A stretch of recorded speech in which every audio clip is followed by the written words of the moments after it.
everybody. We want to welcome you in today to the feed. I am Lisa Lopez Griggs. I am one of the co-hosts here at the Feed Faces of Epilepsy.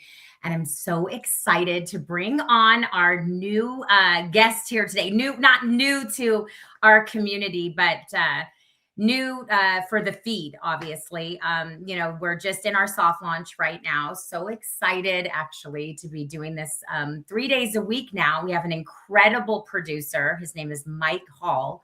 And Mike, we know you're there in the background. I hope you jump on today with us with our very special guest. You guys you gentlemen, we're talking before the show, and I love the question that you asked Mr. Robert Ferguson, and that is, what did he eat for breakfast? So I actually want to bring you into the show, Robert.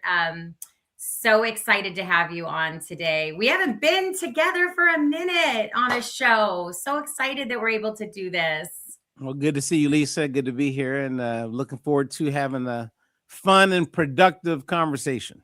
Yes, I am too. We really thank God for your life. I really thank you so much for just all that you contributed.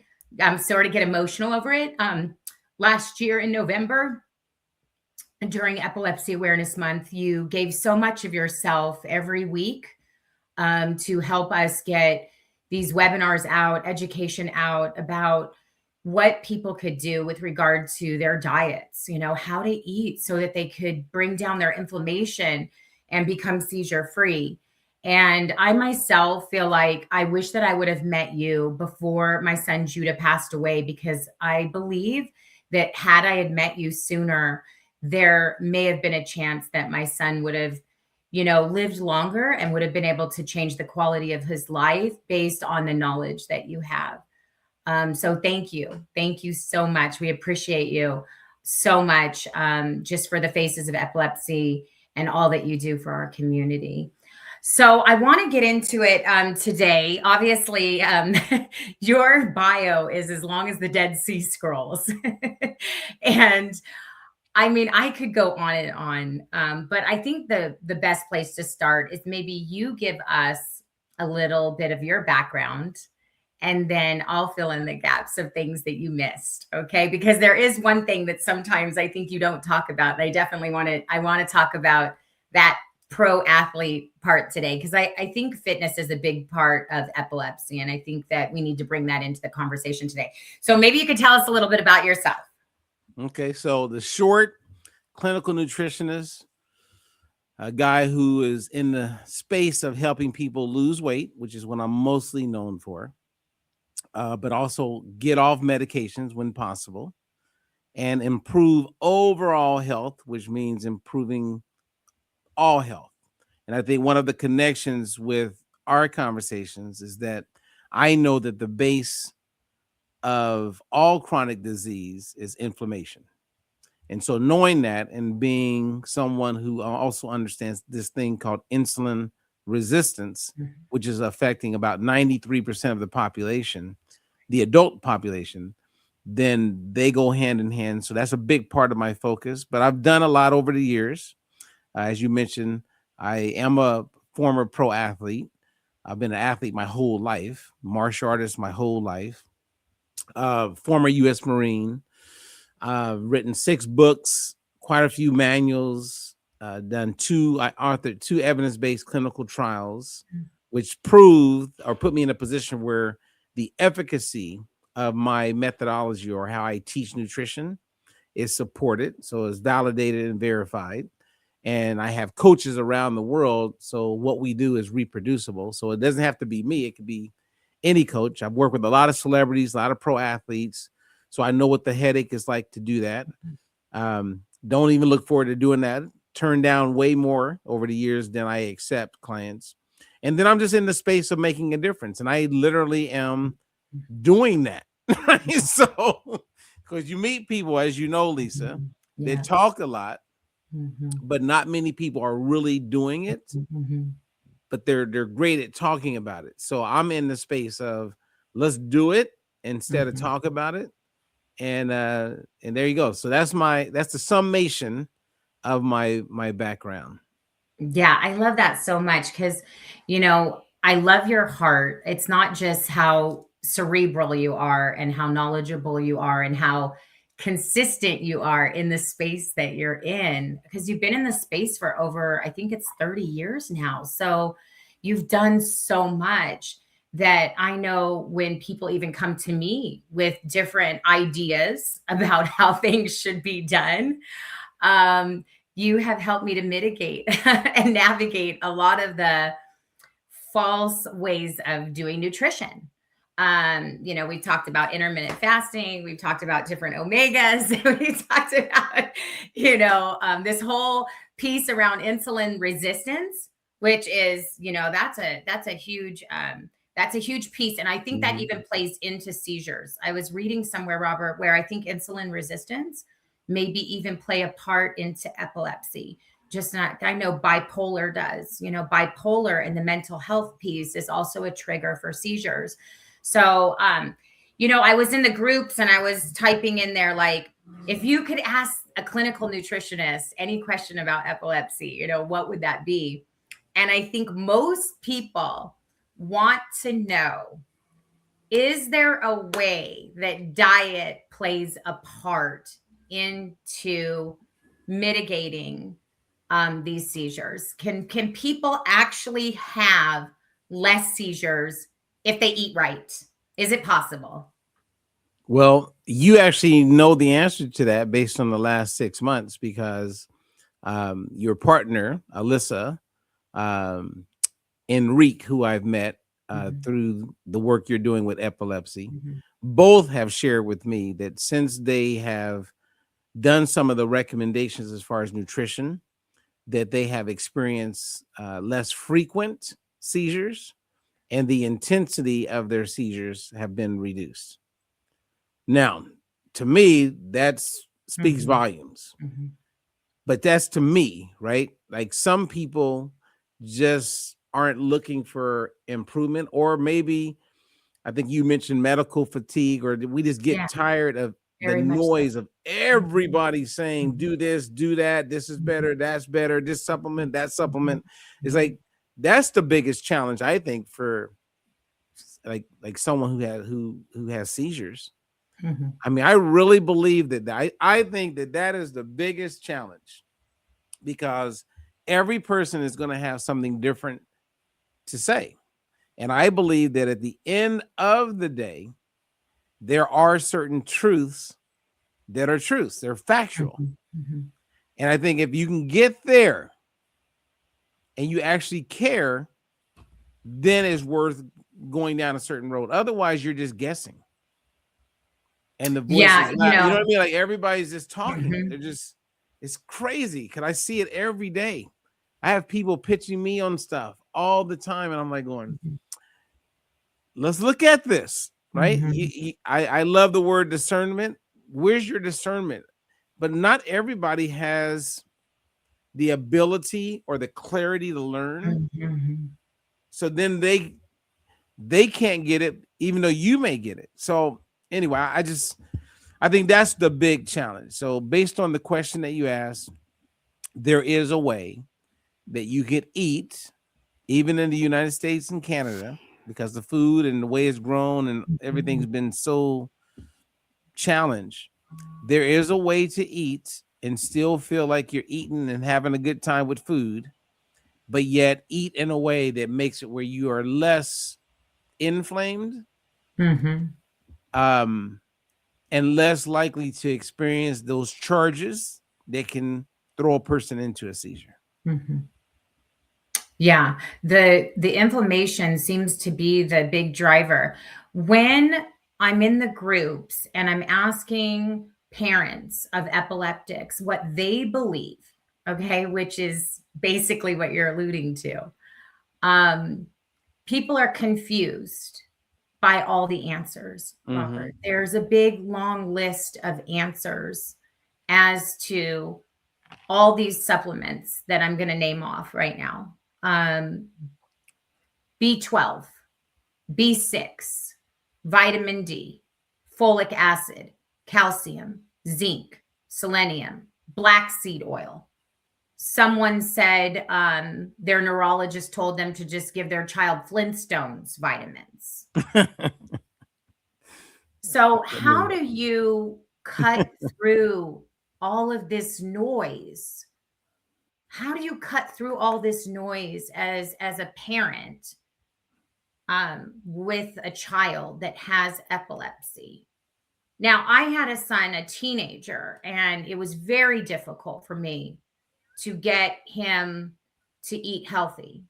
As much as I shopped for all the fruits and vegetables and things, as you say, close to nature that he loved, he still worked at Little Caesars Pizza. Best friend worked at Wingstop. Other friend worked at The Habit.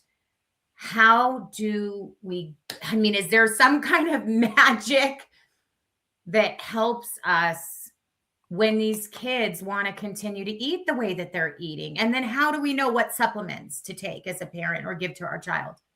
Okay, so this is, it's fun. There's a clip of me probably 16 years ago, and I'm on this, like, you know how we have CNN in the United States, which is global, and you have Fox, like these news stations, and I'm on this one that was in Russia. So it was a European, I forgot the channel, but we were talking about health and wellness and those things. And I made a statement that got everybody like staring and quiet. I said, we talk about healthy, but who defines what is healthy? So good. Right? So you're healthy if you took a whole bunch of people and I said, hey, Lisa, on a sheet of paper, write down, what does eating healthy look like to you? Everybody's going to have a different interpretation of that. And oftentimes about 50% of those people, their interpretation of what's healthy is not what they eat. But what they eat may fit my healthy. So that's where it's so polarizing that we got to get everybody on that level. So if I'm working with a client, I go, okay, let's look at what's healthy and what's not. And then I'm going to substantiate why I'm saying this is healthy for you. So when I think of healthy, I think contributes to my health.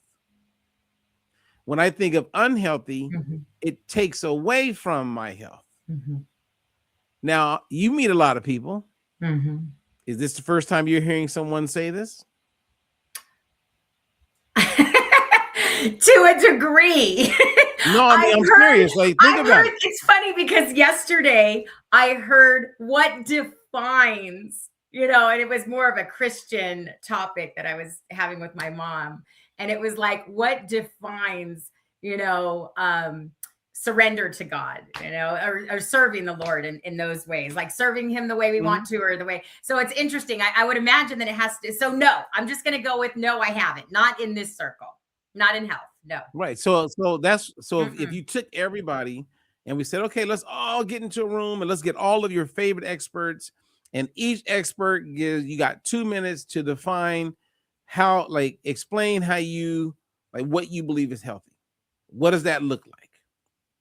Everybody's going to say something different, but eventually there's a truth that will come out of it. So good. Right. So eventually you're going to have a truth. And then it's up to each one of us to accept that truth, which I'm a big fan in psychology, that there's wanted realities and there's unwanted realities. So with my kids, when we talk, I know what they want. I know what I want. We know what would be great. They're all realities. Some of them are going to be wanted. I want that. And some of them are going to be unwanted. But the common factor, the thread that's true, is that they're realities. So you can eat Twinkies every day and all day, and you can lose weight. That's been proven. A top professor, someone that I've actually interviewed, talked to, did it. He ate Twinkies every day, I think every 3 hours, 3 times a day. He ate a little bit of fruits and vegetables and walked and lost like 20-something pounds in a short period of time. All his metabolic numbers got better. But you could be going, wait a minute, Twinkies are unhealthy. Okay. But what makes it unhealthy?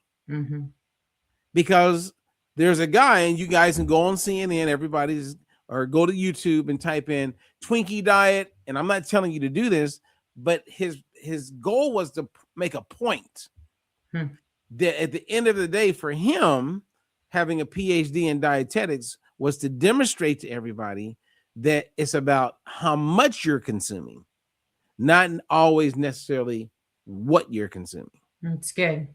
Right. And then there's, if you follow it after that, what happens is if you lose weight and all of your metabolic markers improve, triglycerides, cholesterol, all the things that we look at as key things to watch. If you do it unhealthfully, which I could define, you will see improvements. But if you stay there 3 to 6 months later, all of those improvements will go back to where they were, which weren't good. That's when they get, so sometimes markers that say you're getting healthier are going to only be there for a period of time and then they dissipate. Interesting. But it all comes back to biology and physiology. Right. Makes so much sense. So for your audience and B12, take this, take that. My thing is identify your level of inflammation and run with that, because we can look at that through blood work with the basic tests that you and I are aware of, right? So if somebody reaches out to you and they get their inflammation scores, then work from that. Yeah, I think that's such a good thing because, and you know about the press release that I wrote on the fatty acid profile test. I did that based on the knowledge, that you made me aware of with regard to the fatty acid profile test. I did my own research with regard to omega-3 because I remember coming to you when I first met you last year. And I asked you, I said, have you ever written an article on epilepsy and inflammation? And is there a play here for the supplementation of this omega-3, with high polyphenols? And could it have helped my son? And I think when I first found out that it could, it was actually really painful to hear that truth. And I wonder if people listening today would actually want truth, because truth can sometimes be painful. Yeah, a lot of people run from it, but eventually. Say that again, Robert. Well, but a lot of people run from it, but eventually you're gonna have to deal with it in one way or the other. So what I've learned is communication is very powerful on all levels, and that includes communicating with yourself and being informed. And so, and it's not as scary as you may think it's going to be. Like whenever I think of what we're talking about right now, there's two things that always is running in my head. One is I think of how people do things as a result, primarily because of fear, pain, and pleasure. Right. And they'll wait and procrastinate before they take action. But it's usually those three things. Tony Robbins used to say pain and pleasure, but I throw in fear because I know fear will stop a person from taking action. Give you an example. My sister's best friend growing up, her name is Lisa. And I lost my sister. That's another story. But Lisa, fast forward, she got breast cancer at a pretty early age. Survived it, went through all of that. Years go by. She gets a lump under her arm. And she's with her best friend all the time. He happens to be gay. But it actually is important for everybody to know that based on what I'm sharing.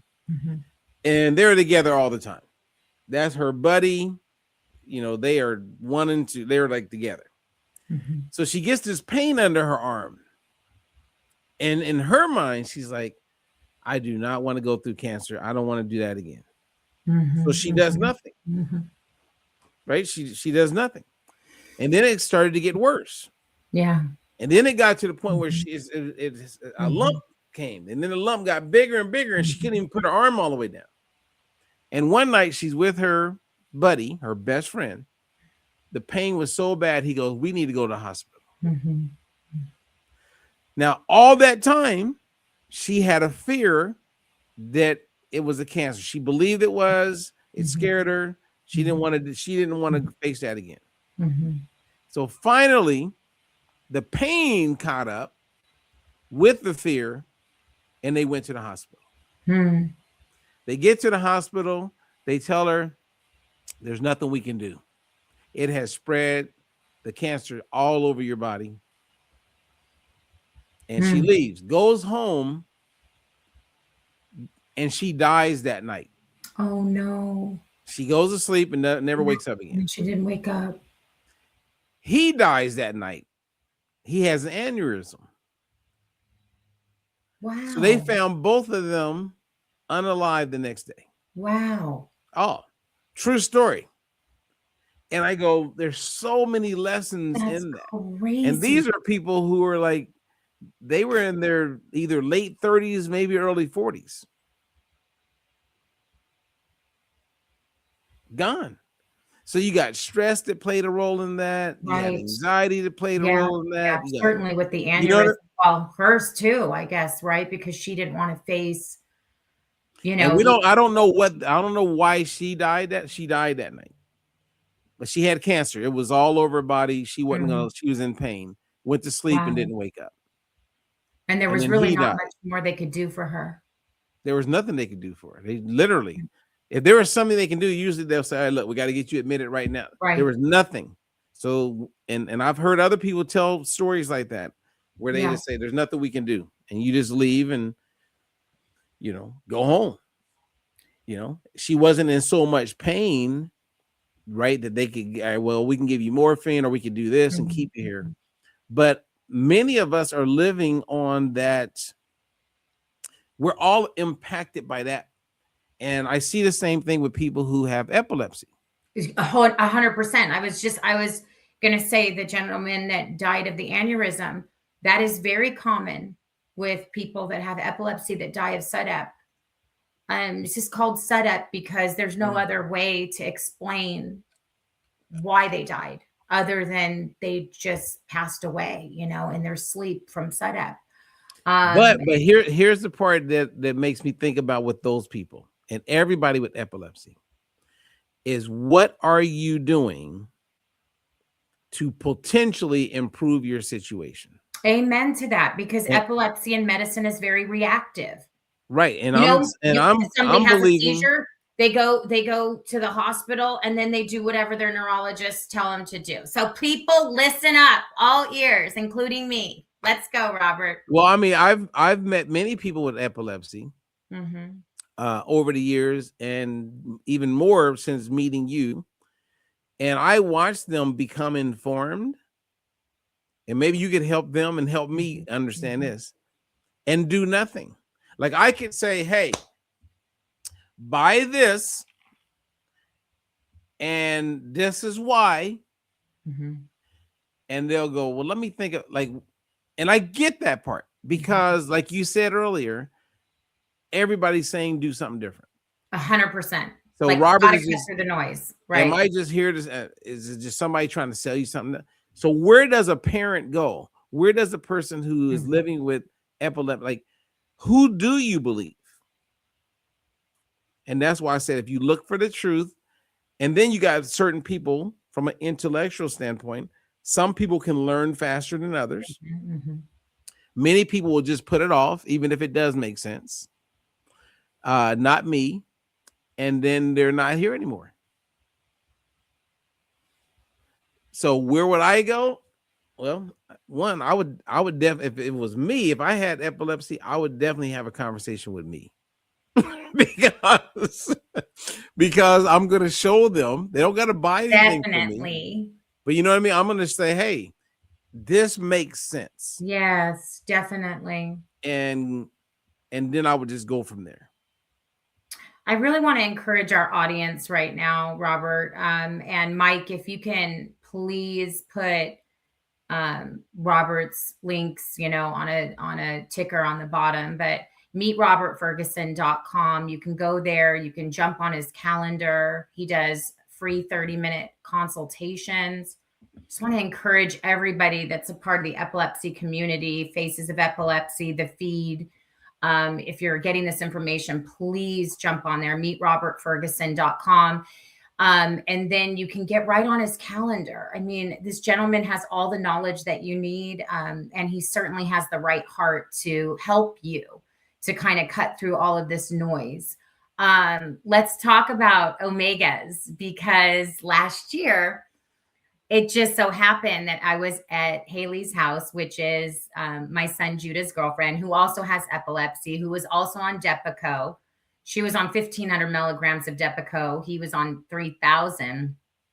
And she had put a stop to her seizures and got off of her Depakote, but she had done it through a high omega-3 diet, meaning that she was eating, like you said, fish for breakfast, lunch, and dinner, and I would wake up to the smell of fish in the morning, and I'd be like, oh my gosh, she'd be eating tuna, walnuts, and I'd be going to the gym with her. She lost 50 pounds.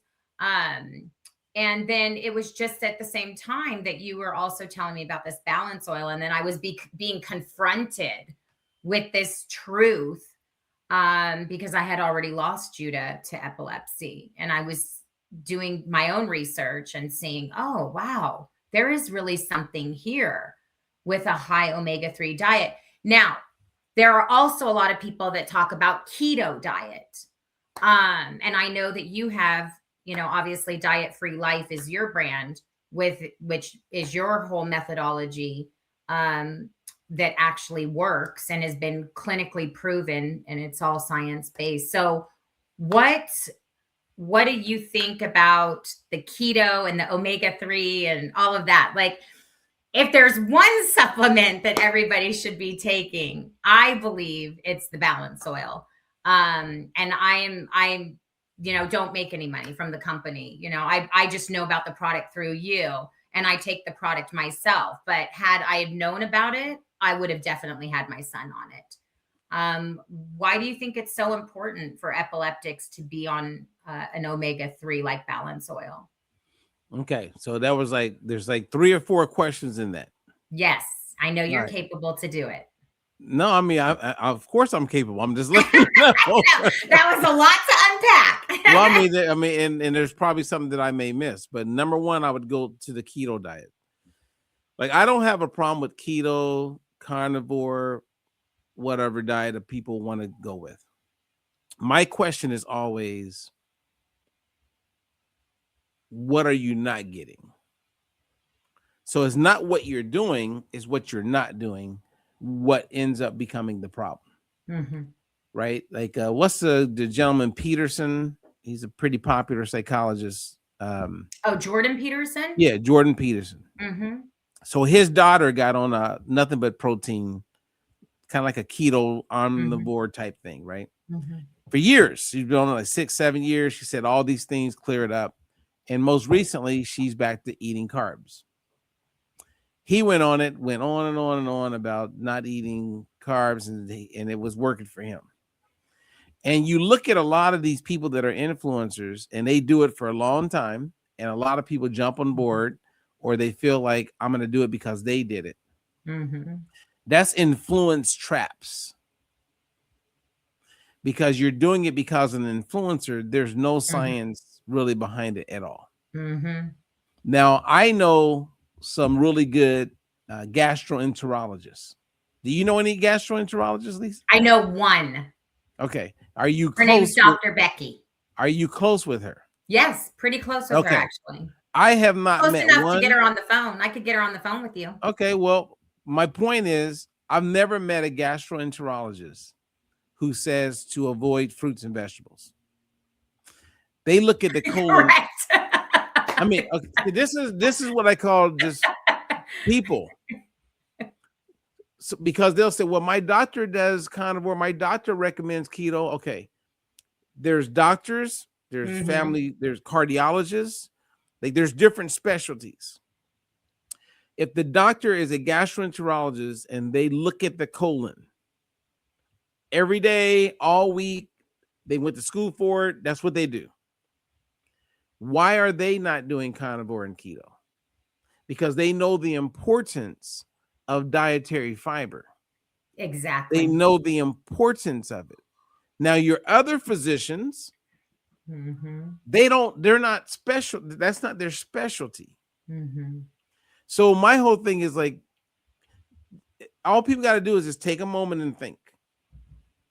And think about, okay, what foods have been around on the planet forever and ever and ever. Mhm. And that'll help them realize, okay, well, maybe there must be some benefits to eating fruits and vegetables, right? Like you go to Tanzania and you have the Hadza, Mhm.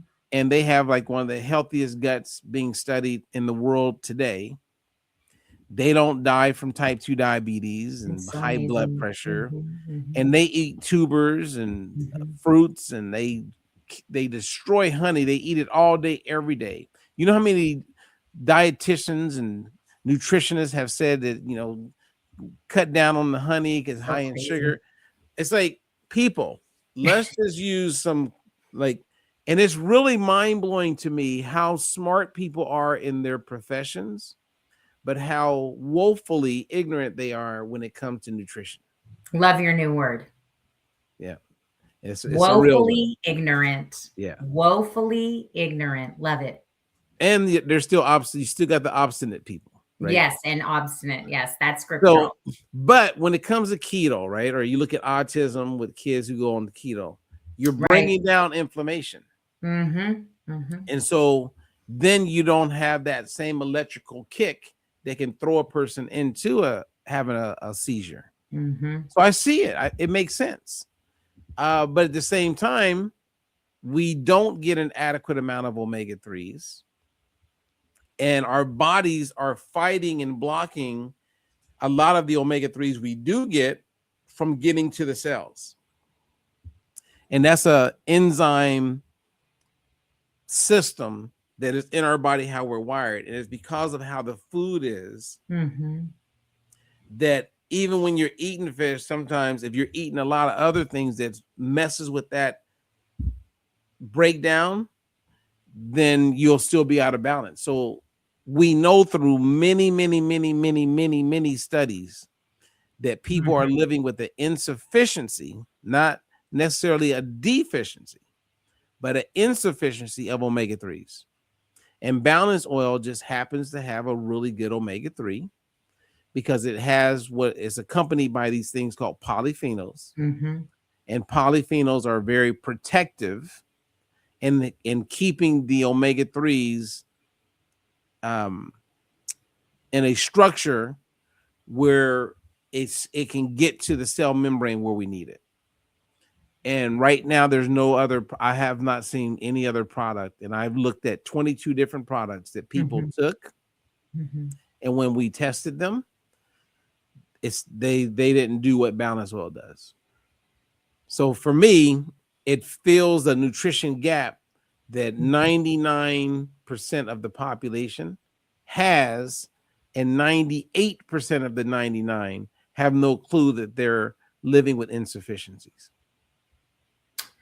Yeah, I also, Robert, like I love when you kind of differentiate what is a supplement, right? Like what our body actually needs to be supplemented with, because my understanding is that the omega 3s, our body doesn't produce those. It's Correct. something that we get from our mother, right? In utero. Is that correct? So No, we have to supplement our body with it? no, no. You have to. So omega 3 fatty acids and omega 6 fatty acids are classified as essential. And all that means is that you must eat it, otherwise you won't get it. And if you don't eat it, then it creates a disturbance on certain parts of your health. Mhm. Uh, and potentially, if you didn't get it at all for a long period of time, there's a potential of being unalived, right? So they're essential, and that's Okay. both omega-3 and omega-6. So you got to get it through food. And there's foods that we've eaten that's very rich in omega-3s that are plant-based. You got fish, which is obvious, but it doesn't have to be through fish. It could be through a lot of different things that you get off trees and eat, like from on the ground, or get from dirt. Avocados. Huh? Avocados would be one, right? Well, there's a little bit in avocados. There's a plant that in the United States, and it's slipping me right now, starts with a P, and it's very rich in omega-3s. It's the most rich plant-based food that you can eat. That's high in omega-3s, and it grows wild in the United States and Canada. Wow. So it's Mike, looked at as maybe you could figure that out for us in the background. Is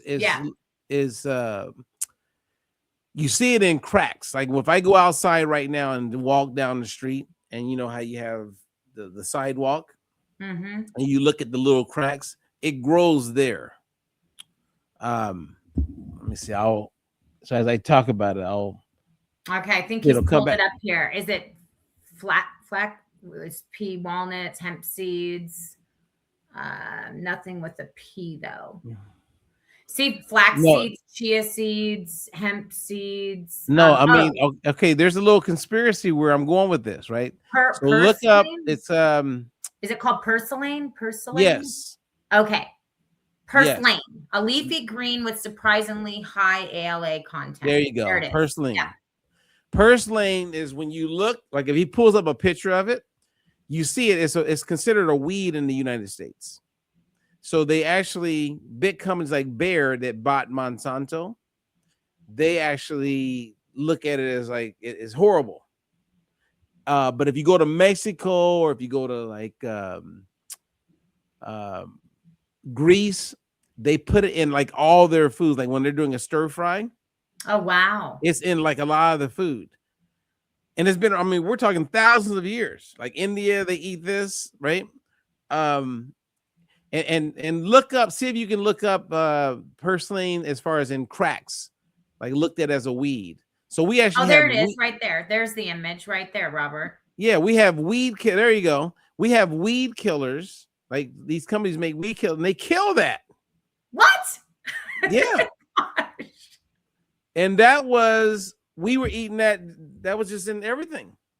So when you go back in history and you look at, you understand how we got to where we are.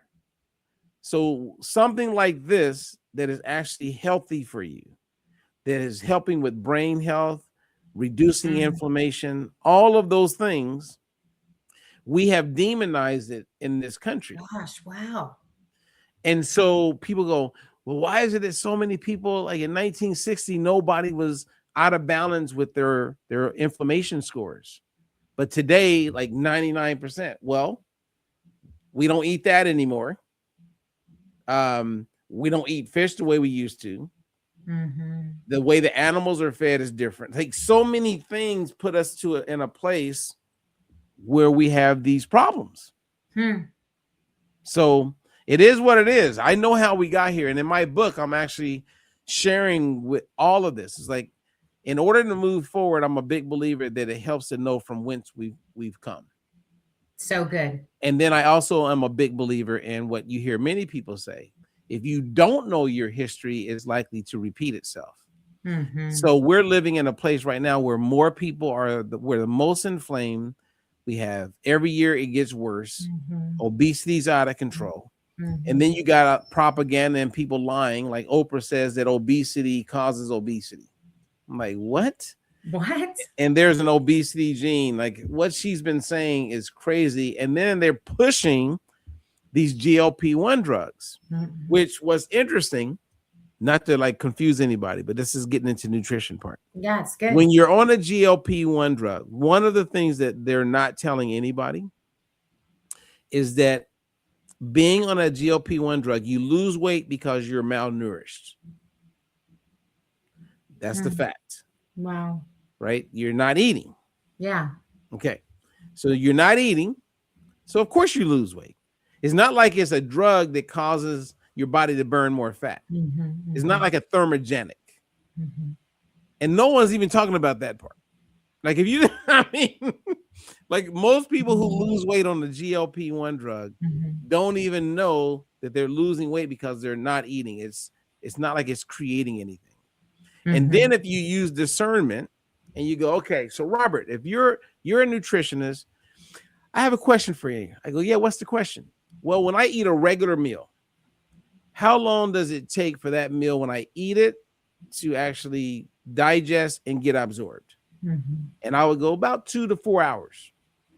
So that means if I eat some chicken and rice and broccoli, in 4 hours, it's out of my gut, it's gone. I go, yeah, 2 to 4 hours. Wow. But if I'm on a GLP-1 drug, how long does it take to do the same thing? About 12 to 24 hours. Wow. So wait a minute. That's like if it makes sense naturally to bake chicken for 45 minutes to an hour, that would be like 2 to 4 hours. But what would happen if you bake chicken for 12 to 24 hours? Same temperature. Everything changes. It goes against what's autonomic. Right. And then at the same time, when you're malnourished, you're inflamed. Because if food sits in your system, insulin is constantly being secreted. If insulin is secreted, that turns on a whole bunch of problems. I mean, I would like to know, like with people who have epilepsy, I'm going to guess that they don't recommend GLP-1 drugs for people with epilepsy. I'm going to ask it now in the groups. Yeah, I'm going to ask in the groups. But I want to hear what Mike has to say to this. All right, Mike's in the house, everybody. Yeah. Hey. You got on GLP. We're getting close. Yeah, I don't want to. This is for Robert. Yeah. I love it. Hey, Robert, I just want to. Yeah. Anyway, all right. So, little fun there. But you brought up the GLP-1, and that's what I wanted to ask you about. So, real fast, a couple of things there. One, I do know a couple of people with epilepsy who are on Ozempic as well. The doctor prescribed that to them. But the more I look into it, and I think we all know people on Ozempic or something like that. And I'm in the Midwest. Let me explain to you, from being from the North Texas area. When I moved originally to Hawaii and then LA, one of the things I was originally surprised about was how many skinny people there were. Like literally, if you never have lived in another place, you don't understand how overweight your community is, because it's just your community. But I promise you, probably, I would say well over 50% of everyone here is at least 20 pounds overweight, like going to the mall and that kind of thing. So many people are on these drugs out here. However, every single one of them feels sick, like all the time. They seem to have a plethora of other issues and problems, specifically digestive. And then you said something earlier, which I thought was interesting, about inflammation. We kind of went past it real quick, but I wanted to bring it back. And that was, you were talking about the electrical pulses that throw off with inflammation, which I think is a very, very important indicator and factor for folks with epilepsy, is those, those firings there. So if you could speak a little bit about some of the harmful side effects that you're aware of the, the Ozempic style drugs, GLP-1, but for us folk, it's Ozempic is what he's talking about, and the derivatives of Ozempic. If you could talk about that, and then maybe touch on the electrical pulse thing with inflammation you were talking about a little bit as well. Well, it's interesting. Okay, so with GLP-1 drugs, you lose weight. And so we live in a world where we can't see the forest through the trees. Or it's like a smoke and mirrors tend to like grab people from a marketing standpoint. So yes, you're losing weight. So I'm looking in the mirror. This is working. I don't know what that Robert Ferguson guy is talking about, but I am down 60 pounds. Woohoo! Well, behind the scenes, insulin is elevated. So you have metabolic health issues. We're starting to see people as they drop weight, more people are getting fatty liver. So why are they getting fatty liver? Most people, if you lose weight, you get rid of fatty liver because that is a metabolic thing taking place on the backside. And insulin, when it's elevated, can interfere with your body burning fat. So most of the weight loss is not fat loss, it's coming from skeletal muscle. That's why a lot of times you see people, not just because they lost weight really quick, they got the Ozempic face, they got the Ozempic butt, right? They look older, and that's happening to a whole bunch of people. They just look older because they're on these drugs. And a lot of that has to do with the fact that insulin's elevated. They're not losing fat, they're losing skeletal muscle.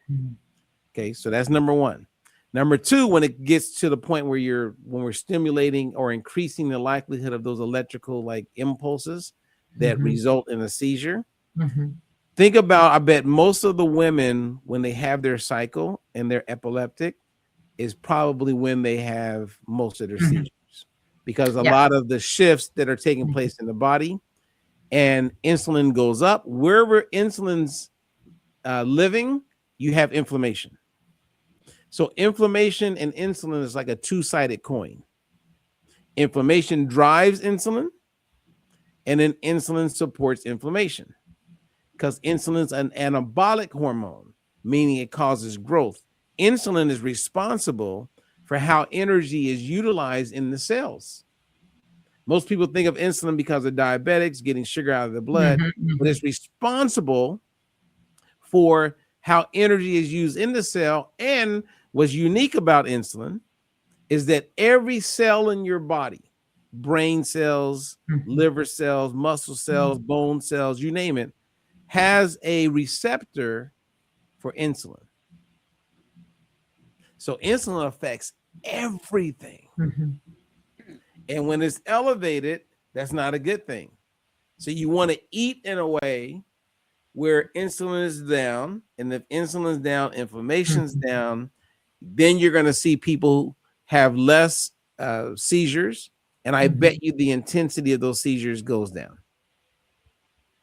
Yeah, you know what? Also, too, I just want to say that even I've noticed, Robert, that women that are going through menopause that have epilepsy. So I saw it in the epilepsy, the women in epilepsy groups talking about that when their hormones shift, they start having more seizures. So I would agree with that, definitely. Oh man, and that gets really interesting with menopause, right? Because when you look at menopause, cell signaling is very important. So then we get back to cell membrane fluidity. And if you don't have an adequate amount of omega-3s in your cell membrane, then you reduce cell membrane signaling, which means the communication from estrogen, progesterone, you name it, the production, everything is reduced. So everything's thrown off. And when things are thrown off, then that means you got forced, like your body's forcing it. Your pancreas pushing more insulin. And as a result, you have disruption. Boom. You have electrical impulses. Everything's elevated. Seizure. So it just crazy. And you know what? If you follow the pathways, right? So if I was sitting on here with 5 doctors, neuroscientists, you name it, they would go, no, actually, that's a good point. Right? They're not going to say no to what I'm saying. Not live, right? Not on the video, because you can go open up the biology book, neuroscience, it's all going to be right there. They just haven't thought about it, or they are indoctrinated and they are just doing what has been protocol. But they're smart. Well, yeah, most they got a degree. They went to school for 8 years and got a degree. I don't know if they're smart. Anyway, when you go see your neurologist and you're like, I'm on this med and this med, been on them this long, introducing this into my diet has allowed me to reduce the meds on my own very carefully. So, the goal is to, be on the most natural, least amount of meds as possible. And the guy looks at you is like, take more B6, call me in 6 months. Like, well, that's Mhm. not I didn't need a neurologist for that. Well, you better not Mhm. put a copay on my bill. But for that, but anyway, I love how you are able to deal with, both sides of the gender spectrum. Yeah. And what I wanted to ask you is a lot of men are on testosterone supplements, like your Total T, or just you mentioned the carnivore diet, the keto diet. Mhm. Um, how does inflammation affect that?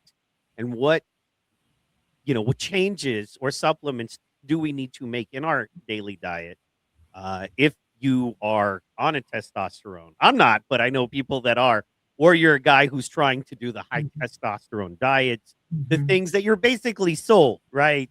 Mhm. What is your advice there? Well, it's what's the name of that movie, The Greatest Showman? Yes. With you, Love, yeah, okay, love that movie. yeah. Um, Me too. and based on what you just said, made me think about it Mhm. because I keep going back to omega 3s. And then everything it can't, the answer can't always be omega 3s.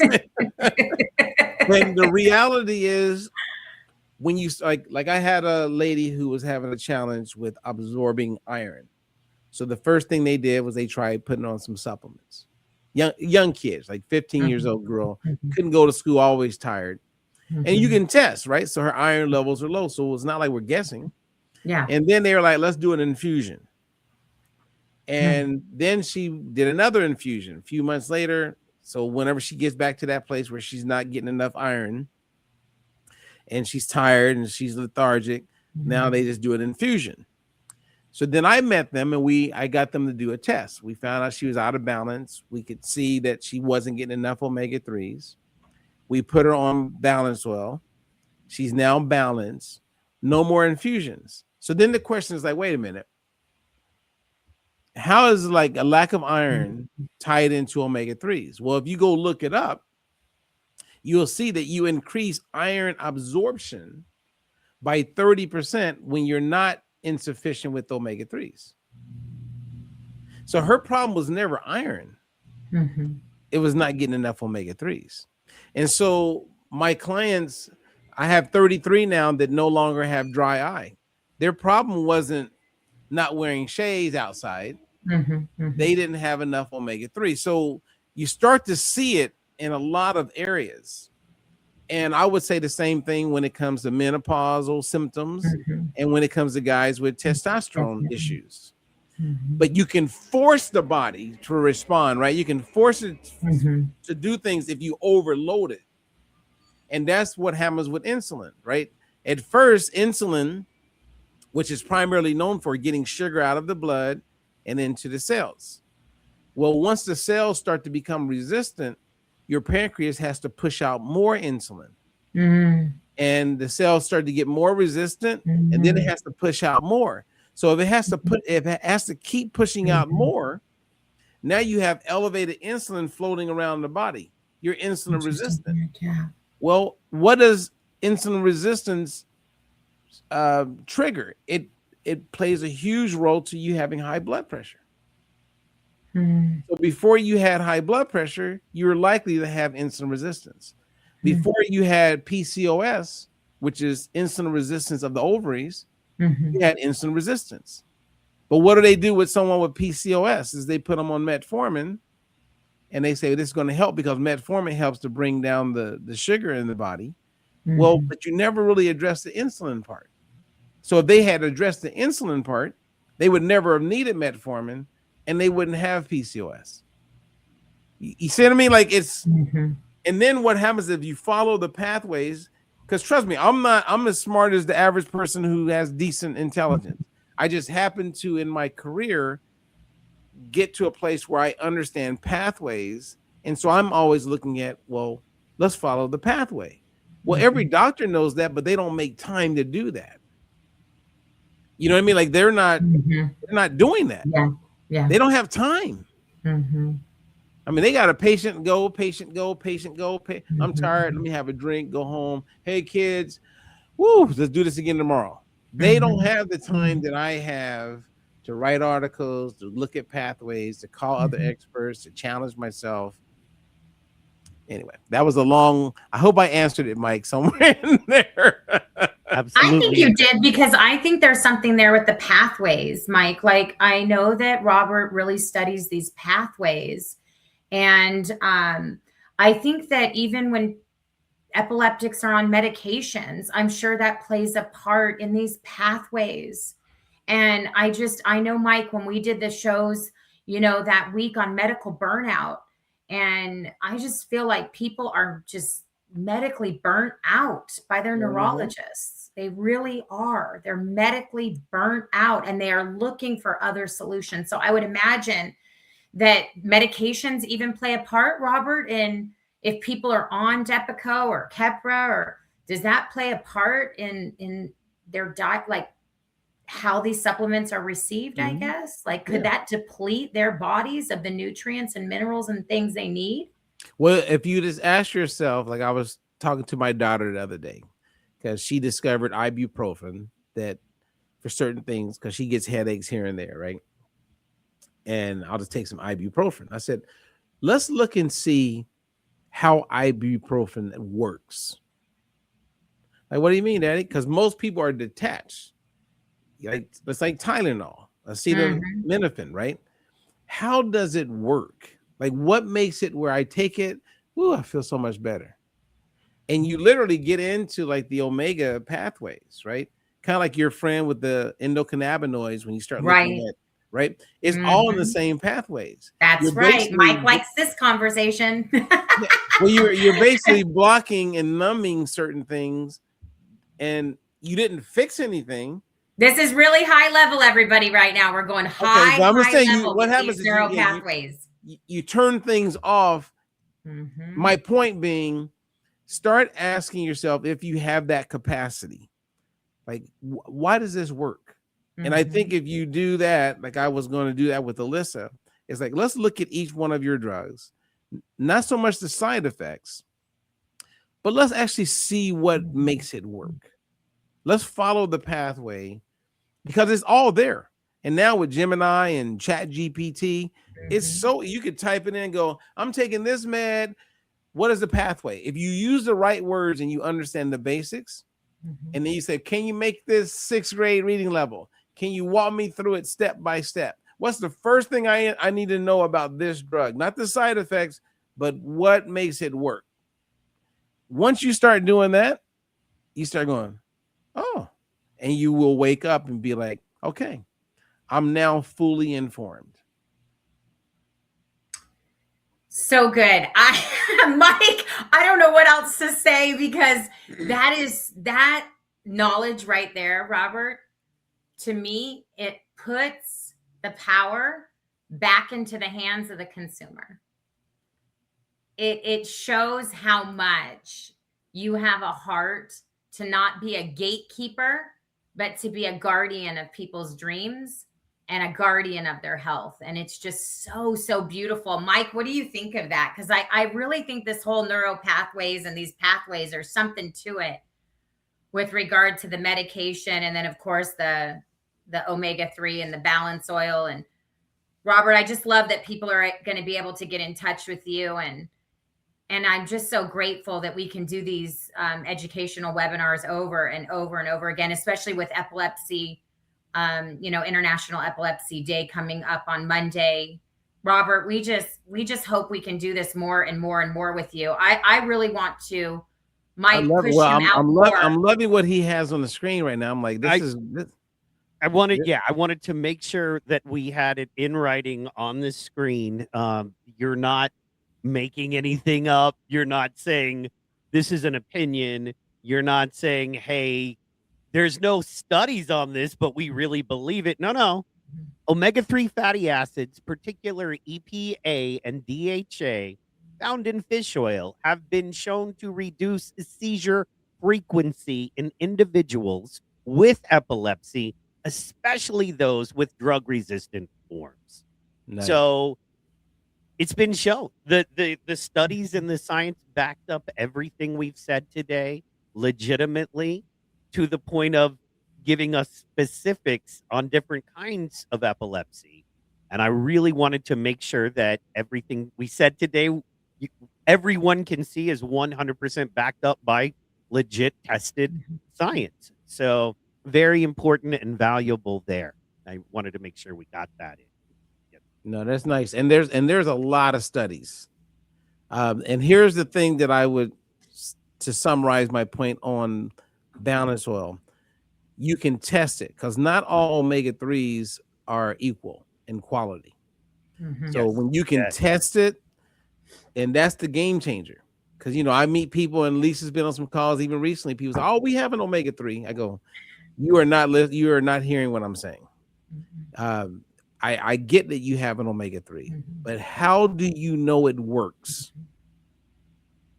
And I'll never forget. I don't know if you know who Dr. Judy Mikovich is, Mike, Mhm. but she is always in the ear of Mr. Kennedy, and she's a dear friend of mine. And Yeah.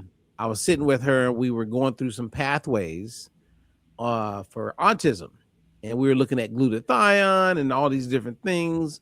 And as we were going through the pathways, I said, "You just jump right over omega-3." And she was like, "Oh no, I always recommend omega-3s." I said, "Yeah, but how do you know they work?" And she stopped, and like, I'll never forget, she just looked at me because she is a scientist. And she goes, "Well, like, what do you mean?" I said, "Well, there's a test." And once I told her, she goes, "Oh, well, let's go with what you're saying." Like, she didn't even need to look, which she obviously got to see, but she's like, if there's a test to prove that this is actually working, why wouldn't any Mhm. scientist go with that? Mhm.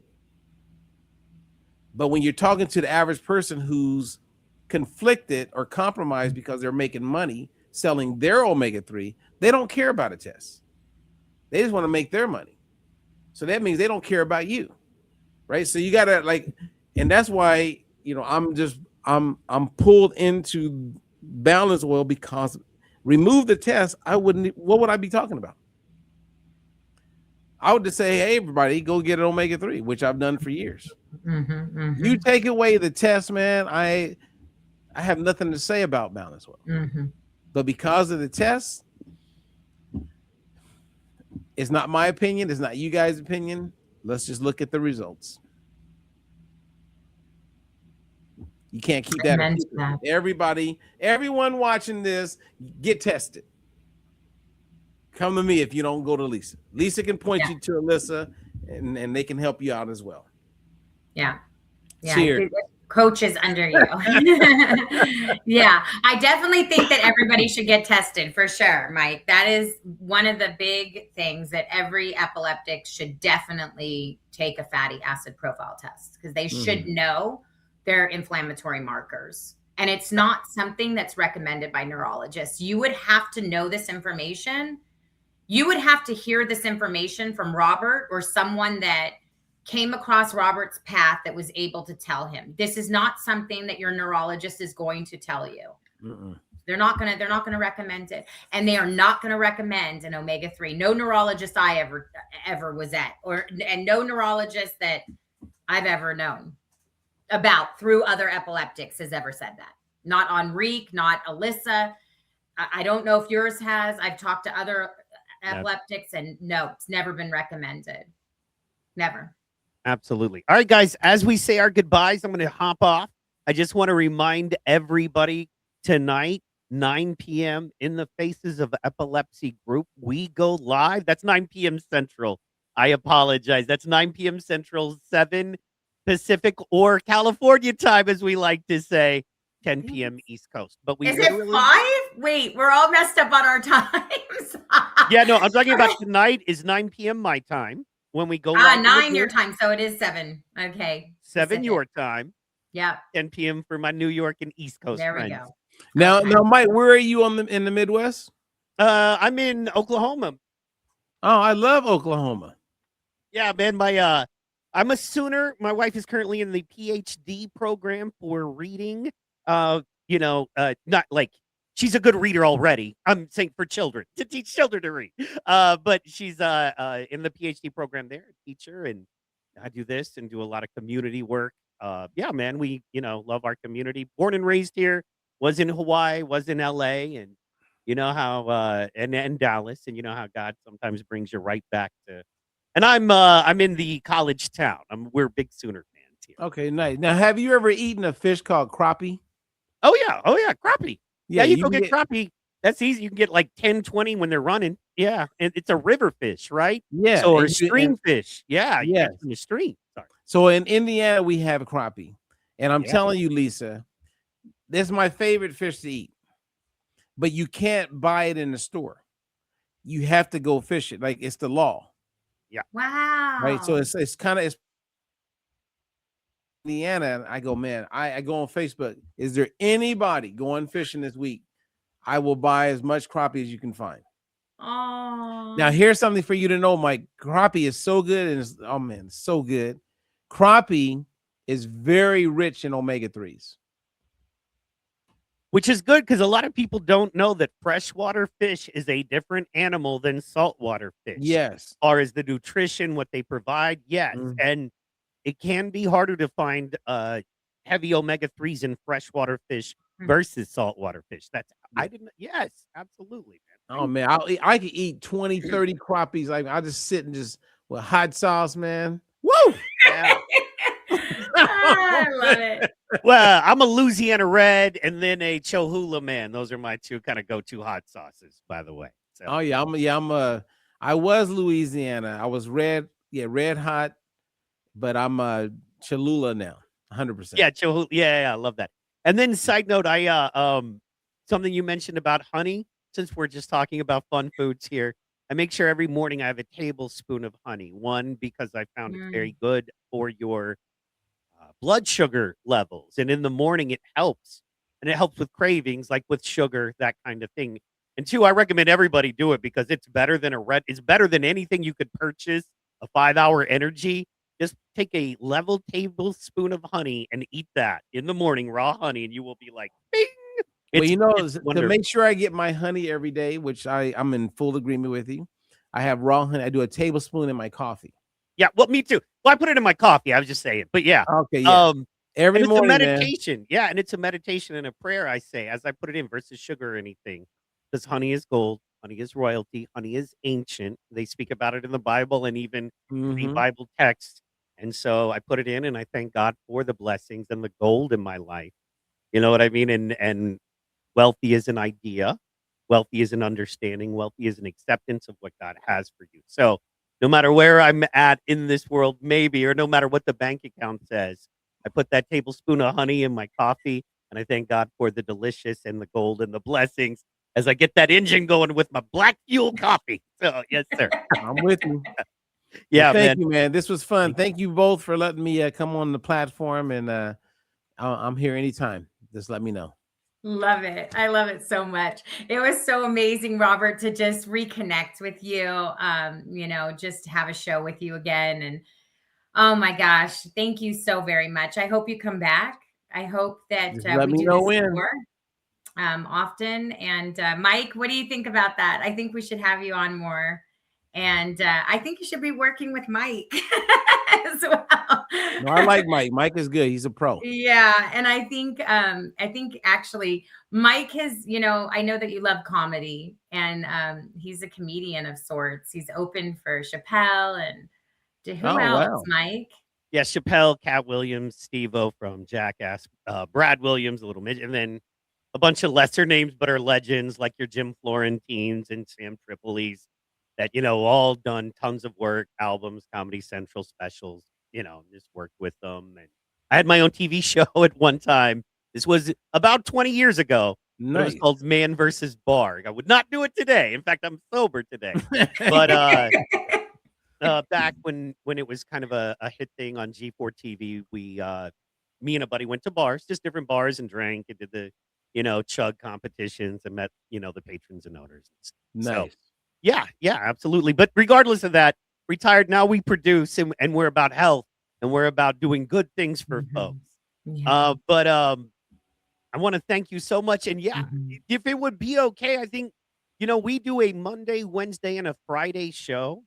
And if you ever say, "Hey, I'm available Monday, Wednesday, or Friday," whenever, Lisa, your Yeah. thoughts about you have a standing invite, Yeah.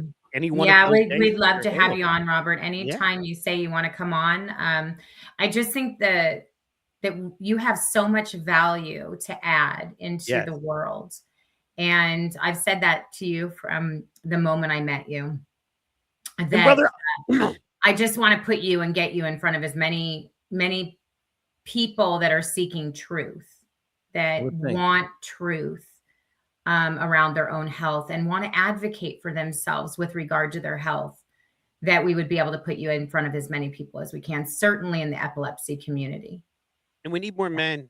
What I notice about this Yeah. epilepsy community is that there's just not a lot of men in it. And well, and you know why? Because any weakness in us admitting there's something in our life we don't have control over, and that kind of thing is heavy. So we don't always want to advertise that. Women are Mhm. usually better about being honest and trying to find a solution for problems in this realm.